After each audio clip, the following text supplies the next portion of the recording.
Et nous sommes de retour sur Direct Investisseur avec en duplex Nicolas Chéron, stratégiste chez CMC Market France. Bonjour Nicolas.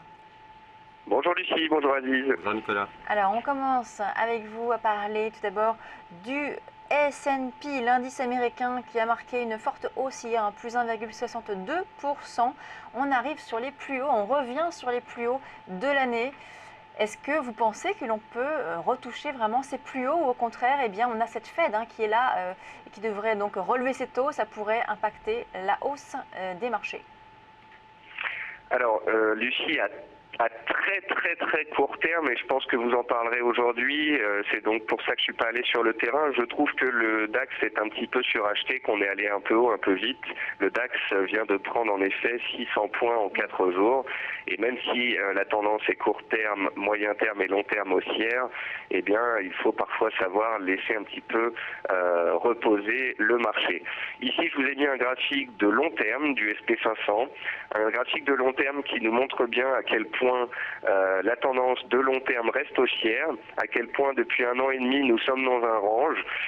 Les marchés ont pendant, je pense, 1 an sur les États-Unis digéré le changement de politique, l'arrêt du quantitative easing, l'attentisme pendant 1 an en vue d'une possible hausse de taux.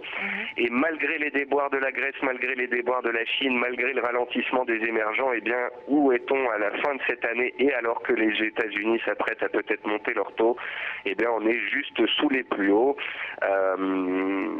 Je pense que, étant donné l'importance des indices boursiers et de leur performance pour les Américains, qu'il y a une probabilité qui devient de plus en plus élevée qu'on inscrive des nouveaux records historiques avant Noël.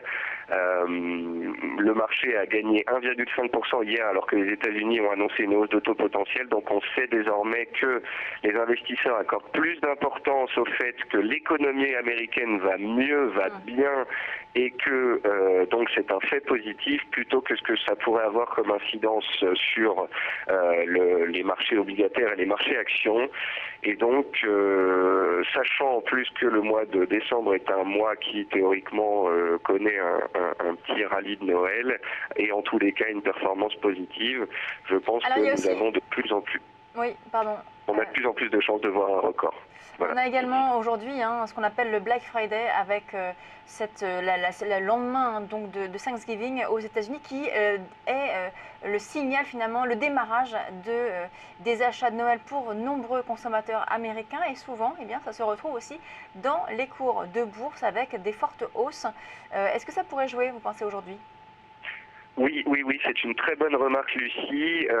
On a vu récemment Walmart publier des bonnes news, des bonnes annonces et c'était une bonne chose pour les États-Unis puisque c'est un marché de consommation. Dans les séances à venir, les moindres statistiques positives au sujet des ventes qui auront été opérées seront de nature à nourrir positivement la tendance déjà en place. Aziz, un commentaire sur le S&P, on en a déjà parlé tout à l'heure, mais c'est vrai que vous corroborez les propos de... Ah oui, complètement. Si vous vous souvenez, c'était il y a plusieurs mois maintenant, on était vers les 1860. Et au deuxième test de ce niveau, je vous avais dit, on a un début de hausse qui est en train de se matérialiser sur le S&P. On était arrivé vers les 2000 points, on vous disait la hausse peut se prolonger si on dépasse cette zone des 1994-2000 points. On l'a dépassé, on a reporté exactement le range de 100 points qu'on avait tracé avant. On est revenu retracer 38% de cette hausse-là pour s'arrêter sur les 2020.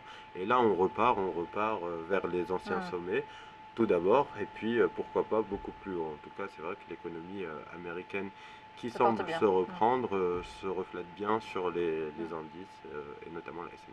Nicolas, on poursuit avec l'analyse d'une valeur dont vous nous avez déjà parlé, il s'agit de Solocal ex page jaune. Alors graphiquement, on en est où sur Solocal ? Écoutez, Solocal, Lucie, à chaque fois on en a parlé, et à chaque fois on en a parlé parce que l'action était sur un support, qu'elle montrait des petites velléités haussières et des figures chartistes intéressantes.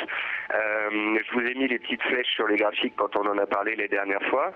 Donc on en a parlé sur une base et puis à chaque fois on visait une oblique baissière de moyen long terme. Donc on est passé d'un support à l'oblique puis on y a échoué, on est repassé d'un support à l'oblique, on y a échoué. Là de nouveau on pourrait peut-être depuis 3-4 jours en tous les cas le marché tente de revenir tester cette oblique si enfin à moyen terme le titre arrivait à s'affranchir de cette résistance-là, et bien ça pourrait ouvrir la voie à un retournement.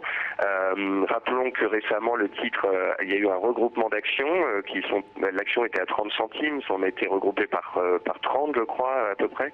Et donc si l'action cassait les 8 euros, cassait cette oblique en clôture, reprenait un petit peu de hauteur, il se pourrait que ça marque potentiellement une zone basse de court moyen terme. Je rappelle que c'est une entreprise qui a un business model particulier, c'est les anciennes pages jaunes et c'est donc une société qui est en restructuration, en complet changement, en modernisation. C'est un challenge qui fait que pour l'instant elle est sous-valorisée d'après certains cabinets de recherche et si elle arrivait à faire sa transformation, on pourrait avoir un beau retournement, un beau parcours haussier sur ce local, mais on se doit d'être prudent sur ce titre qui est baissier depuis maintenant 2-3 ans et c'est pour ça qu'on attendra des signaux clairs. On poursuit avec l'analyse du pétrole. On en parlait avec Aziz tout à l'heure, le WTI qui est sur un niveau de support à 40 $. Aziz me disait qu'il estimait qu'il ne fallait pas prendre de position, il fallait attendre un petit peu ce que vous me disiez. Vous, Nicolas, est-ce que c'est également votre avis ou au contraire, vous pensez qu'on peut prendre une position, un trade sur le pétrole? J'ai le même avis qu'Aziz, je crois qu'on l'a commenté ensemble de concert pendant 2 mois, pendant qu'il était dans un range entre 43 et 50, et je pense qu'à chaque fois on a été haussier sur la borne basse à 43 pour de différentes raisons techniques et fondamentales.